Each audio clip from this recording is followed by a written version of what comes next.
Could you please state your name for the court? Jesse Rogers. Thank you. This case begins in what appears to be a routine manner, but the tone shifts almost immediately. The judge signals something critical: missing documentation. In a preliminary examination, this is not a small issue. This is the stage where the prosecution must demonstrate that there is enough evidence to justify moving forward. If they cannot even present the full record, the entire case starts to weaken before it even begins. The judge makes it clear he has already reviewed reports and even reached out to external departments. That tells you this is not last-minute confusion. It's an ongoing problem. Missing evidence at this stage creates serious legal consequences because the defense cannot properly challenge what they cannot see. What makes this more intense is the judge's tone. He is not passive. He is actively questioning whether the documents ever existed at all. That shifts the case from procedural delay to potential evidentiary failure. This is the kind of opening that signals instability. And once a judge starts doubting the integrity of the evidence, the prosecution is already losing ground. Your Honor, thank you. Good afternoon. Today's date and time set for the preliminary exam in this matter. I had an opportunity over the weekend to review the reports. I spoke to Mr. Warren Green. There is a handful of documentations that are alluded to within the report that neither party simply has. I went through it and I'm not sure. It doesn't look like it ever happened. I reached out to the records department of the sheriff's office as well as the OIC, who now is at a different police department. And they're looking into it, but I've not received those documents as of this time. I am unable to adequately perform this exam. And so I'm going to respectfully ask for— Why weren't, I don't understand. And Your Honor, our position is I'm asking for a dismissal. When we set this examination, I set it with the understanding that we had everything the people had. And I believe that to be true today. I'm asking for a dismissal because I don't think it's the case that discovery is incomplete. I think the people are simply missing evidence they need to move forward with this case. Well, which is it? I mean, there are things referred to, what I got out of that was there are things referred to in the report. Do we know whether they exist or don't exist? And if they exist, why haven't they been given to the defense prior to now, and certainly prior to the time that this examination was set? So the report refers to a couple of different items, i.e. a spreadsheet from the University of Michigan Credit Union, as well as a phone call. And it says that the phone call was uploaded to evidence.com. I go to evidence.com, I don't have it. It's just not there. This is where the case starts collapsing in real time. The defense is pointing to specific evidence referenced in official reports, and it's simply not there. That's not a technical glitch. That's a fundamental breakdown in how this case was built. In criminal law, if a report mentions evidence, that evidence must be verifiable and accessible. Otherwise, it raises serious questions about the credibility of the investigation. The defense is essentially saying, you claim this exists, but we cannot find it anywhere. Now focus on the implications. If a phone call is missing, that could mean a key piece of communication evidence is gone. If a financial spreadsheet is unclear or improperly formatted, that could distort the entire financial narrative of the case. These are not small details, they are core components. And here's the deeper issue. If the prosecution cannot clearly identify its own evidence, how can it expect to prove guilt beyond a reasonable doubt? The spreadsheet, there's something that might be the spreadsheet, but I'm not sure if it is the spreadsheet. So there's things that are in the report that I don't feel comfortable. I bet the phone call I just don't have. The spreadsheet, maybe it's there. I'm not 100% sure that that's a spreadsheet. It doesn't look like a spreadsheet, but I don't know what that means. Is it a spreadsheet or isn't it? I mean, if it refers to a particular document, I think you'd be able to try to figure out what it is. I think if it was copied and pasted from Excel and then into a Word document, it would have just been a formatting error that I wouldn't necessarily be able to make heads or tails of. And Your Honor, what the defense is in possession of is what purports to be the complainant's banking app records. Those are contained in what is a spreadsheet, and that was produced. What I think the people are missing is Verizon records that are mentioned in the report, but were not produced, are not in the people or the prosecutor's office possession, and certainly haven't been turned over to the defense. I believe we have everything they have.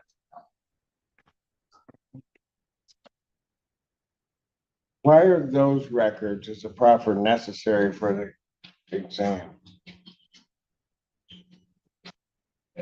The way that I believe that I can prove the case is to show the connection between the defendant and her use of an IP address that comes back to her phone number.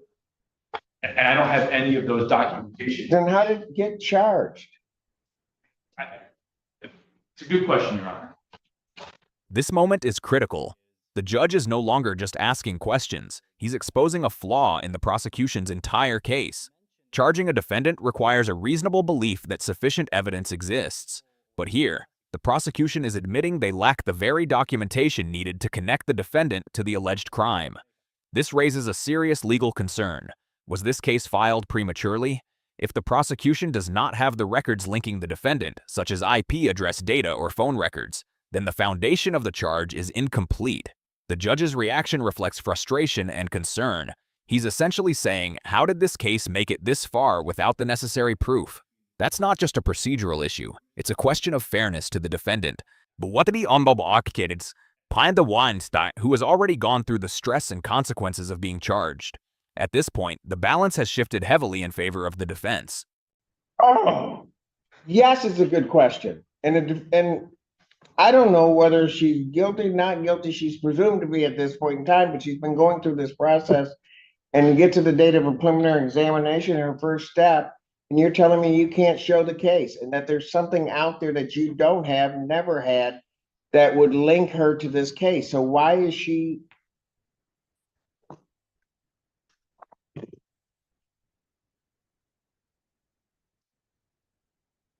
Going to grant the defendant's motion. This case is dismissed.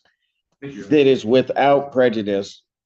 So, ma'am, you need to understand that they can bring the case back, but I'm going to give you fair warning. You bring it back, you better be ready to go. You better have everything that would tie this defendant to this case, or there are really going to be problems. Thank you. Thanks, Your Honor. Thank you, Your Honor. Or it does call the case People versus Dylan Chapman. Your Honor, Alexis Plumey, Assistant Public Defender, appearing with and on behalf of Mr. Chapman. Mr. Chapman, could you state your name for the record? Dylan Chapman. Thank you. And Your Honor, today is the date set for preliminary examination. I understand there is a bond violation. However, also at this time, people are unable to proceed as to count one. Now we transition into a completely different case, but the tension remains just as high. This one revolves around a bond violation, and those are taken very seriously by courts. When a defendant is released on bond, they are given conditional freedom, break those conditions, and the court's trust is immediately compromised.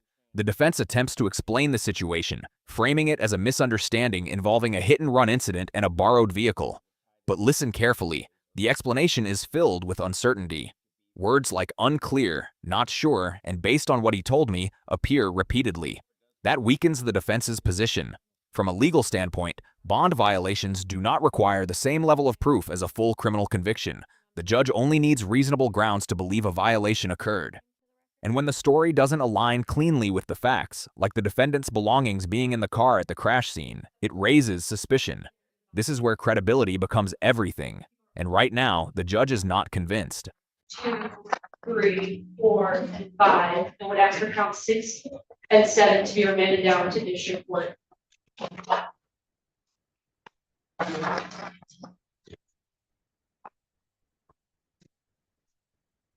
So you're unable to proceed on 1 through 5 Correct. and would like 6 and 7 down. Got it. Correct.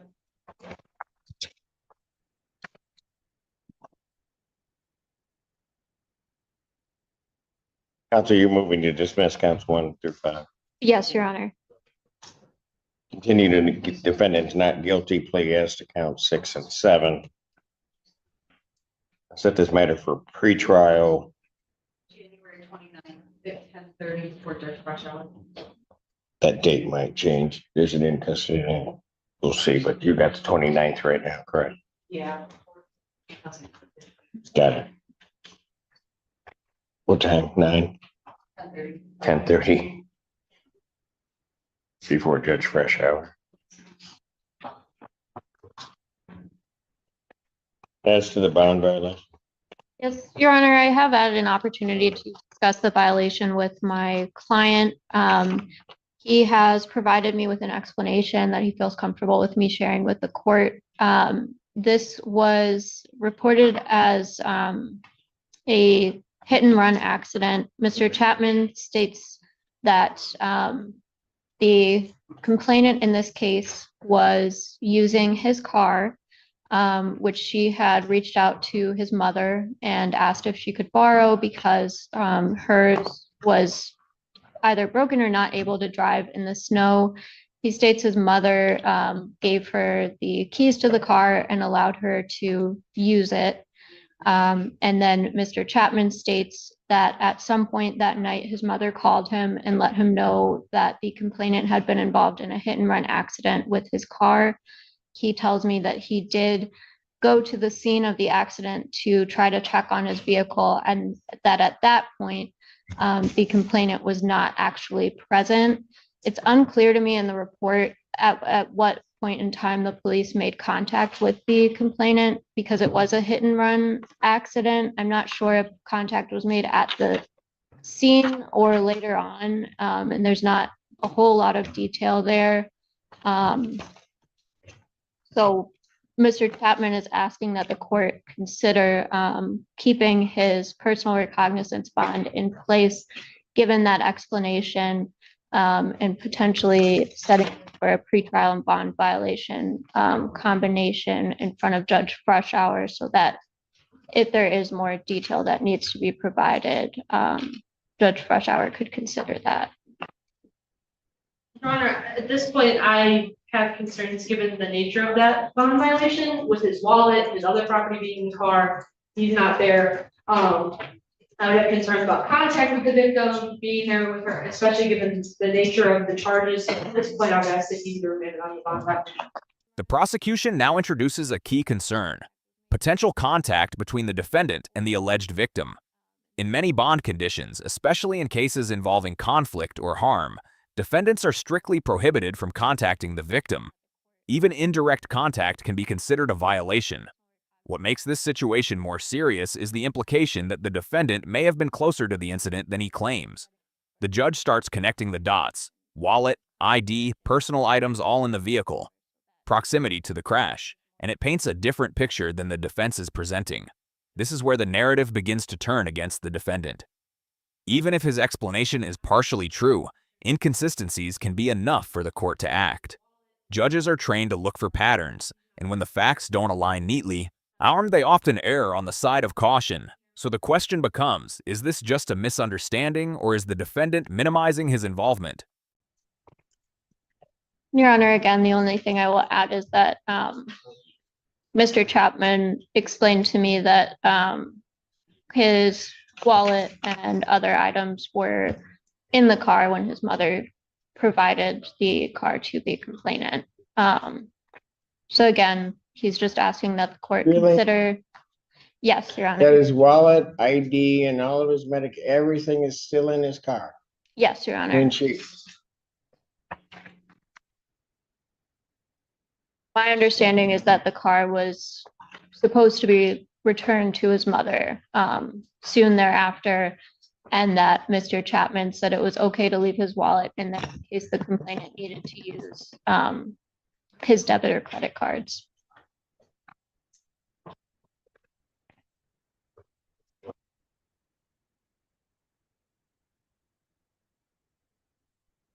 so how close was he when this vehicle crashed? Because they have him one driveway over. Yes, so Your Honor, he states he did go to the scene of the accident after his mother told him that there was a hit and run crash to check on his vehicle. However, it's unclear to me in the report, and based on what Mr. Chapman is telling me, at that point in time, the accident had already happened and the complainant was no longer there, and he was just going to check on his car. So again, I'm not I'm not sure because it's unclear in the How report do I know whether, the complainant's not there if she had the car? Um, This defendant? so the complainant's not Hmm? at the scene of the accident. Yeah, Right, we don't know. And I'm saying that it's unclear to me when contact was made with the complainant, at what point in time. to I at the hear you, location. but none of that makes any sense to me because it almost seems like he's with the complainant, the vehicle crashes, she leaves, and he's still there. That's why the only thing that makes sense as to why his wallet, ID, all of that stuff is still there because he was in that vehicle when it crashed. This is the turning point. The judge openly states that the explanation does not make sense. That's a critical moment in any hearing. Once a judge loses confidence in a defendant's story, the likelihood of a negative ruling increases dramatically. The judge reconstructs the scenario in a way that suggests the defendant may have been present during the crash. This is based on logical inference, not direct evidence, but in bond violation hearings, that can be enough. What's happening here is the judge applying reasoning to fill in the gaps. If the defendant's belongings were in the car and the car was involved in a hit and run and the defendant was nearby, then the simplest explanation might be that he was involved more directly than claimed. This is where perception becomes reality in the courtroom. And right now, the perception is not in the defendant's favor. And that is not the explanation that he is providing. I get that. Yeah. But none of the other part makes sense. Well, I'm not. Anything else?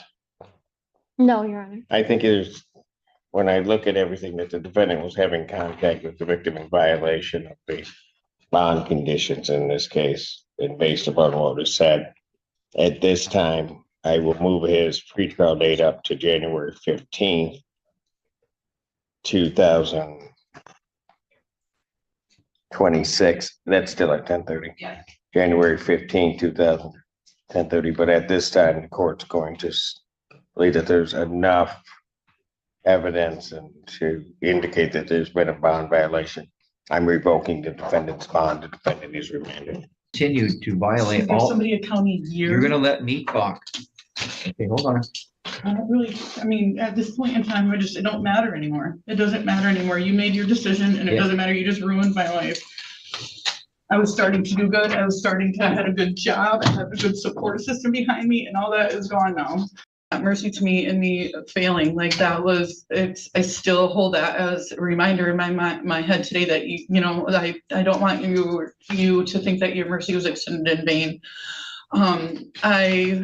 I'm just grateful for your time today and I do take accountability and I accept whatever punishment you see fit. Thank you. I think they were not gonna get caught. Well, you made it about a year, picked up a retail fraud, and 8 of 15. Then for 9 of 15, you were back in trouble about a year later. Then, while that case was pending, you picked up another charge in Benzie County, and this was a set of felony charges. You had multiple probation violations there. Number 11 of 15, you violated bond again and picked up an aggravated assault.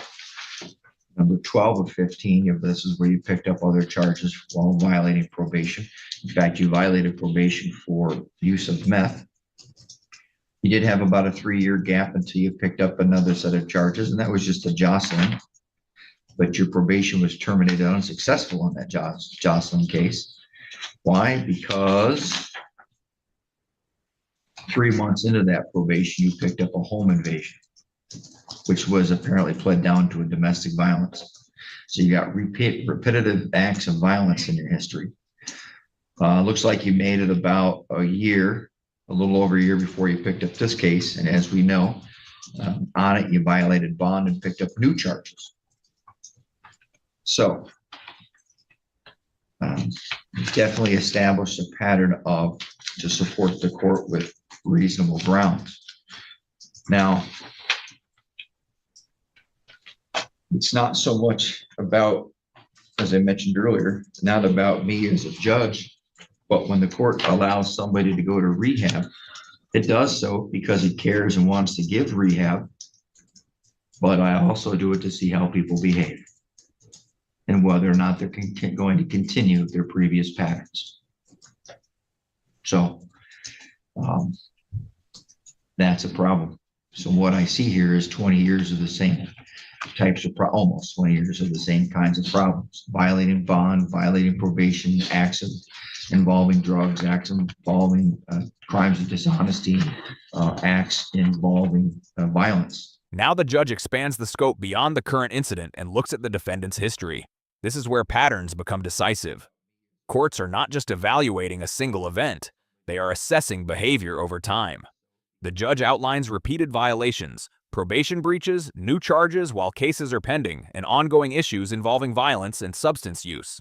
This establishes a pattern of non-compliance. In sentencing and bond decisions, patterns matter more than isolated events. A single mistake might be forgiven, but repeated behavior signals a deeper issue. The judge is essentially saying, this is not new behavior. This is consistent behavior. That shifts the focus from what happened today to what has been happening for years, and that makes the outcome far more severe. And the point here is it's not whether or not I give you the grace or this court gives you the grace. It's not because you've had lots of opportunities over several years of grace and opportunities, probation, and so forth. It's now up to you to decide if you are going to take advantage of those opportunities and the benefits given to you. Absolutely. All right.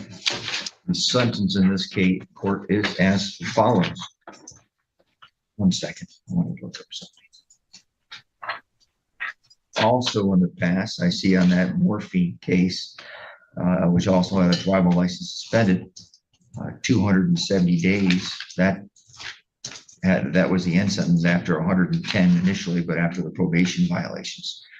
And then for the fentanyl case in 2016, my predecessor gave you 120 days only. So now I'm starting to look and now I'm starting to look and say, when I look at your prior confinement periods, the question is has it been working? Well, in this case, the court assesses the standard $68 state minimum fee, $130 crime victims' right fund fee, a $300 court cost, a $500 fine, a $300 attorney fee. DNA was already available. There will not be any supervision. So there's no supervision fees. The court sentences the defendant to a jail term at the top of the guidelines, which is 330 days with 35 days of credit. This is the final consequence, a nearly year-long jail sentence. The judge explains that this decision is based on repeated opportunities that were not taken. Rehabilitation, probation, leniency, all were offered in the past, and according to the court, all were rejected through continued violations. The sentence is also described as being at the top of the guidelines, which means the judge chose one of the harsher options available within legal limits. That reflects the seriousness of the pattern the court identified. Financial penalties are also imposed, including fines and fees. These are standard but add to the overall burden on the defendant. At this point, the case is no longer about potential, it's about accountability. The court has moved from giving chances to enforcing consequences. I do so because I've already covered all the reasonable grounds. Every opportunity or grace has been provided to you and you've thwarted them over and over and over again. So, no, it's all right. That's the sentence. There's nothing you're going to say that's going to make it better. Just no treatment, another to continue to stronghold my treatment. Yeah, well, they have people who come to the jail. You're not going to be placed on probation. You're telling, just as Mr. Nago said, you're at that level where next time you're looking at presumptive prison cells on felonies, at least for drug charges. And you've had the opportunities and you rejected them. And it's your issue, not mine. It has nothing to do with this court. That's the sentence of the court. Have I missed anything, Mr. Blazak? Are you making it work release? I don't believe so, yeah. Mr. Denham? Madam Clerk is gonna bring out to you, ma'am, 2 copies of one document. You're gonna place your initials on the first copy. Doing so neither elects nor waives any rights. It merely acknowledges your receipt of the copy of the document. This document tells you that you have the right to file an appeal in your case. Based upon the plea, any appeal must be done by filing an application for leave to appeal and not a claim of appeal by right. Now, if you choose to file an application for leave to appeal and you want the court to appoint an attorney to assist you, you may complete the bottom half of the document and return to the court within 42 days. If you choose not to appeal, you may simply dispose of your copy of the document. Any questions, Mr. Negos? No, Your Honor. All right, thank you all very much. Ms. Sims, I do want you to use your time effectively. I'm hoping that the words I choose, not that everybody pays attention to them, sink in. You're at that level now where there is nobody else. I'm sorry? It just upsets me because it was for my dead dog's tramadol and getting the county in. No, hold on. Yes, You're not. that's what's upsetting. Just a second. I didn't even have it in my possession. And because of my past history from 12 plus years ago. That's what's upsetting. Yeah. I'm losing my job. I'm gonna lose everything Because of what? because of my past history. Yeah. People change, Your Honor, and I have changed. In past history, the fentanyl charge wasn't even a fentanyl charge. I got larceny in a building. Okay. This is for past history, and I had my dead dog's tramadol. I don't even know how it's illegal for me to have a prescription of my dead dogs anyways. This whole thing makes no sense to me. I'm just in shock right now. Okay.